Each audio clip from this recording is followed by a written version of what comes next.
afternoon, Packers fans. Aaron Nagler here with your Packers Daily Chat, coming to you live on the Cheesehead TV social channels. It is Wednesday. Thanks so much for your patience. No daily yesterday, though I did have a very long conversation with Justice that I hope you all checked out regarding the areas the Packers expect to improve from within. So, like I said, I really hope you guys check that out. We went very long on that one. And then last night during happy hour, and those of you who were there remember, the Packers actually made some news with the report that they are signing wide receiver and kick return specialist Mecole Hardman, formerly of the Chiefs. Had a brief stint with the Jets 2 years ago, but mostly has been a Chief in the NFL. And already I have seen some hand-wringing consternation, if you will, in my mentions and comment sections, and indeed even here in this chat, regarding the fact that the Packers still have to address wide receiver. And yes, of course, they very much do. This is a signing that doesn't take up a whole lot as far as it being a one-year deal, but certainly contributes to an area of need when it comes to not just kick, but specifically punt returns. This is something that I think traditionally fans always think of, oh, we're going to find someone in the draft to do that. But certainly this is a guy who has done it at the highest level in the NFL and has been very productive doing so, especially when you talk about punt returns, where I don't think anyone with a working pair of eyes has watched Jaden Reed back there returning punts and thought, that's a guy who looks really confident in what he's doing. I think this is a very smart addition that should give them a legitimate weapon in the return game. And given some of the reporting that we've heard coming out of the new rules proposals that were announced today by the NFL, which should lead into the upcoming league meetings, the owners' meetings coming up in a few weeks, there's a decent chance that they are going to try and incentivize more returns, right? And I do think, by moving out the proposed touchback to the 35, they're going to try and get teams returning the ball more, and Hardman should help in that regard. And, kick returns, I don't think are ever going to come back to what they used to be as far as the number of them in games or in seasons. But punt returns are a pretty integral part and a spot where you can gain a lot of hidden yardage and hopefully give your offense a lot more to work with as far as field position goes. And just, again, getting back to the confidence, you look at Hardman back there last year alone. It is night and day comparative to Jaden Reed. And there's no knock on Reed. He's just not a natural returner, whereas Hardman clearly is. And yeah, I know probably a lot of people have seen the 55-yard punt return for a touchdown that he had last year. But just on balance, he returns a lot of punts, whereas Jaden Reed let a lot of bounce in front of him or go out of bounds. Hardman is a willing returner. He had 20 returns last year as just punt returns for 203 yards for an average of 10.1 yards per return, whereas Jaden Reed only returned 14 punts on the year, 110 yards, a 7.9 average on the returns. I do not doubt for a moment that Hardman will be utilized somewhat on offense, perimeter, take the top off, use that speed to maybe drag a safety, run a clear out route. Probably more likely, as far as getting the ball in his hand, you'll probably will see him on some end around stuff, stuff in the slot, a compliment to what Jaden Reed is doing. But make no mistake, this is about the return game, and it doesn't change anything in regards to the draft or what their targets might be at the wide receiver position. But this is a smart signing. There's little doubt in my mind that he will help jumpstart not just the return game, but give the offense better field position to work out of, down in and down out, drive in and drive out. That's a smart thing. That's a good thing. It's a good development. And the other thing I wanted to touch on before I get to your comments and questions is something I said last night on Twitter.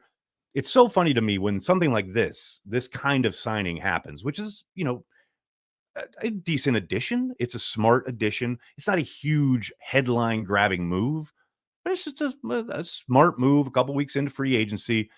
Back in the day, like when I was growing up, this would have been something that was probably added as a line or two or as a note at the end of a bigger piece in some kind of off-season writing in the local paper, right? You probably would have had some Tom Silverstein piece, and then at the end, Packers notes, and then the first note would be the Packers added wide receiver Mecole Hardman on a one-year deal, et cetera, blah, blah, blah. And that's where it would have lived. And then we would have seen him at training camp and seen how he's utilized, and away we go.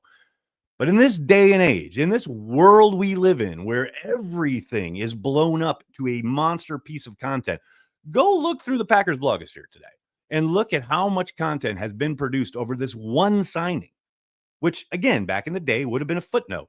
And I don't blame content creators for doing this because people are so obsessed.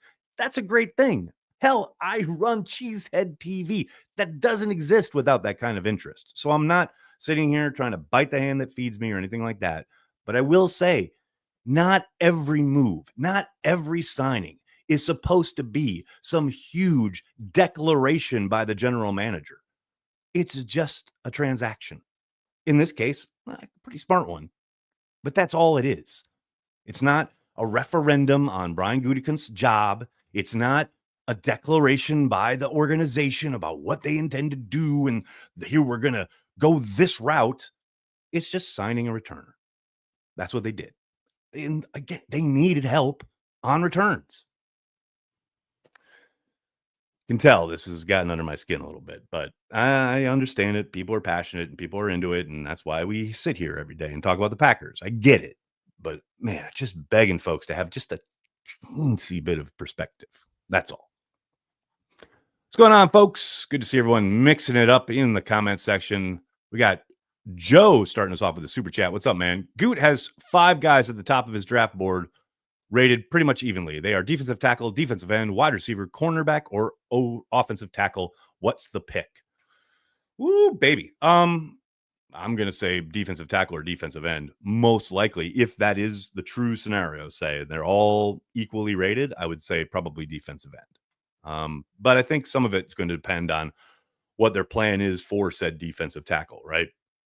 Especially given where their roster is currently, with Kenny Clark most likely heading into his final year with the team. Devontae Wyatt going into the final year of his rookie deal. You've got Carl Brooks and Colby Wooden, who really didn't take the steps forward that you were hoping to see from them last season. So I do think defensive tackle is a pretty significant need. And if it's a specific type of player that fits with what they're trying to do up front in Hafley's defense, that might get the nod. But I think it's a toss-up between those two. Ryan Willie, how are you? Thanks for being a Care the G Club member, buddy. Goody put a bandage on an area of need. He needs to draft a wide receiver in the first round to replace Watson. Ryan, I hate to tell you, buddy, but that is some serious fantasy football thinking right there. This is not how you operate at the NFL level. There's no doubt that they are still going to be looking at the draft to draft wide receivers for the long-term investment for the team, not necessarily in the first round. I mean, do you want the next Troy Williamson? Vikings drafted him in the first round. How'd that work out? And I'm not saying they shouldn't or couldn't draft in a wide receiver in the first round, but just because you're drafted in the first round doesn't mean you're a solution. The Packers are living proof that you can find really good, if not great, wide receivers in rounds 2 and 3. So, yeah, the framing there is off. But as far as a bandage, I don't think it's designed to come in and do anything as far as Watson goes or trying to replace Watson. It's much more about adding, yes, the speed element, certainly to the offense, but way more about the return game than anything that Hardman's going to do from scrimmage. I mean, go back and look at his time in Kansas City. It's not like he's been a constant in any of the Kansas City offenses. Yes, they've utilized him in different ways throughout his kind of time in the NFL, but he's hardly ever been a mainstay on the offensive side of the ball. I don't expect that to change drastically in Green Bay. I do think they'll utilize him, but I don't think the idea is for him to come in and try and be a, top target for Jordan Love. That would be surprising. Zol, what's going on, man? Did we hear urgency and then set ourselves up for disappointment? I'm excited with the free agency additions, but expected more. Is there a world where 23 stays? A lot going on there, Zol. Is there a world? Yes, it is most likely a fantasy world, but sure, there's a possibility that things get papered over between Jair and the organization. I don't expect that to happen, but yeah, it's a very slim possibility. As far as the urgency thing, I cannot recommend enough. Jacob over at the Packers at Bill's shop at Sports Illustrated's Packers page, he had a great piece on this exact topic that he dropped earlier today. And I, for one, I'm pretty, in lockstep with his thinking as far as we did hear urgency as fans and probably media and thought, okay, we're going to take some big swings and we're going to bring in bodies. And that is certainly not what the Packers have done as far as their approach. But I do buy that there's something finer at work there. And the message being sent echoes what you heard from Tucker Kraft at the end of the year, as far as you could kind of see it coming. And I do think that's a shot across the bow of every guy on the roster saying, look, there were a lot of expectations placed on this team at the beginning of the season. There was talk of Super Bowl contending, right? Then you juxtapose that with the last 3 weeks where they lose their last 3 games and the manner in which they did so. It's pretty disappointing. And I do think it's a call for the team to grow up a little bit, not like a stern, disappointed father or anything, but I do think it's a message that, look, this is the NFL, man, and nothing's handed to you. And just because you guys were king of the hill after beating the Cowboys and came close to beating the 49ers and you're the youngest team and the trajectory's only going up, I think Brian's talking about something a little bit more finite when he's saying, look, obviously the margins in the NFL are thin, right? But nothing is handed to you. You haven't arrived. You haven't done anything yet. You've got to keep working your ass off as professionals and be absolutely mindful of every little detail when it comes to your work as a professional athlete. Now, look, that doesn't absolve the coaches and it doesn't absolve the personnel group.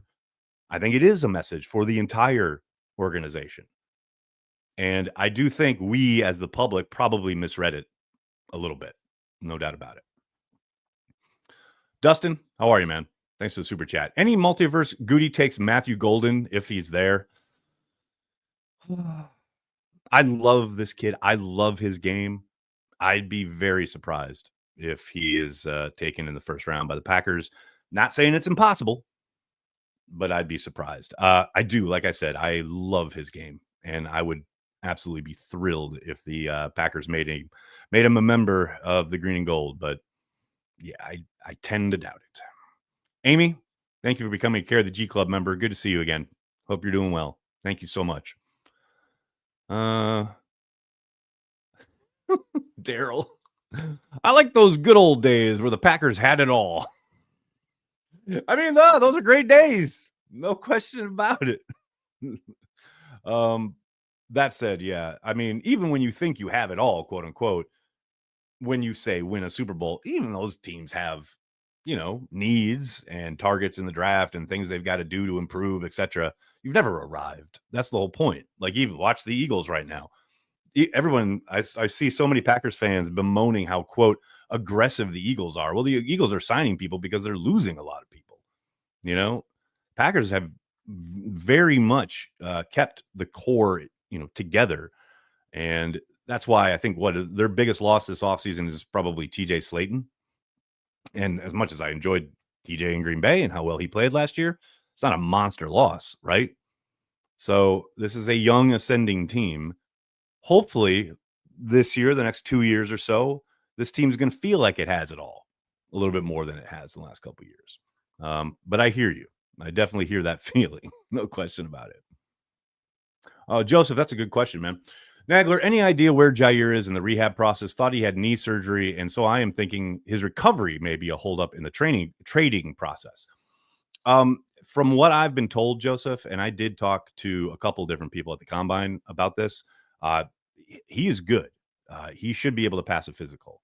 Now, that said, that doesn't, that was very vague information, but I don't think he's still in a place where, he's got to rehab and he's not going to be ready for camp or anything like that. I mean, he did have surgery, but this was a minor injury as far as it wasn't an ACL, right? It's not something that's going to keep him out for a year or anything close to that. So they expect him to be right as rain and good to go wherever he's playing in September. I remember BB. Wow, what a throwback. What else we got here, folks? We got Dustin. What's going on, man? I'd love to see my ASU guy, Cam Scatabo, in the third. Dustin, I love this player. I absolutely love him. I'd be surprised if the Packers selected him, but man, I love his game. You talk about a guy who can do it all and does it all at a very high level and brings a physicality that you really like. The way he is able to not just, plow through would-be tacklers, but holds up in every aspect of the game. When they ask him to block, he absolutely locks in on dudes. When he gets downfield, he has decent hands for a back. Yeah, he's an exciting player. I really like him. Third feels a little rich for my blood, but hey, man, your mileage may vary. Vex, how you doing, man? Signing seems like a nice lottery ticket. It's a decent way to look at it, especially as a 1-year deal, right? I mean, that's not a major investment. You like the idea that he could, again, spark your return game, and whatever he gives you on offense, that's definitely a bonus. For minimal commitment, to your point, yeah, if he catches fire and finds a groove in Green Bay, then maybe they have a little bit of a lottery ticket there, and they can sign him to something longer term at the end of the year. We'll see. G. David, always used to trade for Mecole Hardman in my Madden franchises. Anyone 96 speed and above, 4 verts all day. I mean, the speed is legit. That's the thing. Like, you're talking about, okay, maybe he's not going to like light it up production wise, but he is a problem if you're a defensive coordinator and you've got to roll a safety that way. Well, if you're an offensive coordinator, they're going to be worried about him, and you can use that as a game planner, as a play caller. It's subtle, but it's real. And yeah, the speed, it's legit. It's a problem for defenses. There's no doubt about it. I'm interested to see um, his effect on some of the packages and things they do on offense, no doubt. Big Al, how you doing, man? I personally feel like Gooch should build on the defensive line more than the secondary, because if I had a defense, I would rather have a good defensive line. Al, I think you and I must be related distantly, because I'm with you very much so. I do think they're in a decent spot when it comes to their secondary at the moment. I don't doubt for a moment that they will continue to look at cornerbacks in the draft, but yeah, there's every kind of indication, I would say, that they will continue to add up front. They need more disruption. They need more guys that can win one-on-ones and make life miserable for the quarterback, which automatically makes life easier for the guys behind them, right? And that doesn't mean you don't need talent there. You absolutely do. I think they're in a good spot, and I don't think they're going to shy away from adding bodies at corner. But I suspect I'm with you that they will continue to try and beef up the offensive line, or defensive line. Sorry. This is all. What's up? Which member of the Cheesehead TV crew has the highest RAS? I'll go with Tyler, because he's actually the one of us, or out of our whole gang, who probably does any semblance of physical activity. Corey and I sit behind desks most of the day, so at least Tyler's out and about at times and playing ball with friends and doing things of that nature. So I go Tyler Herrick, probably a RAS of 5.7, whereas Corey and I are probably rumbling around like 3.2 or something like that. Dustin, you are not wrong. Biggest thing that Green Bay needs is a healthy Jordan Love. I mean, I do think it will look vastly different with a healthy Jordan Love running the offense next year. Now, nothing's a given, right? Who knows? Maybe he gets banged up week 1 again this year. I mean, I'm not putting it out there in the universe, but it's possible. And to Jordan's point that he talked about at the Super Bowl, everyone in the NFL is hurt. You got to overcome it. But yes, it would be very nice for him to come out the gate humming, healthy, and play a year on balance as healthy as he was, at least in 2023. No question. Ooh, Gamer Guy, what's up? Kenneth Grant is definitely the pick we need to get it if he makes it to 23. Absolutely love his game. I think it's between Grant and Harmon. Myself, I would love either one, to be honest. But yes, Grant, he's damn good. And I do think, again, there's no guarantee that he comes in and lights it up. I think he's probably going to take a year. But I like his pairing with Devontae Wyatt as kind of interior rushers. I think it'd be a lot of fun. Go Pack Go from Troy, Indiana. Bears still suck, and I hate the Cowboys. Chip, you touched all the bases there. Well done.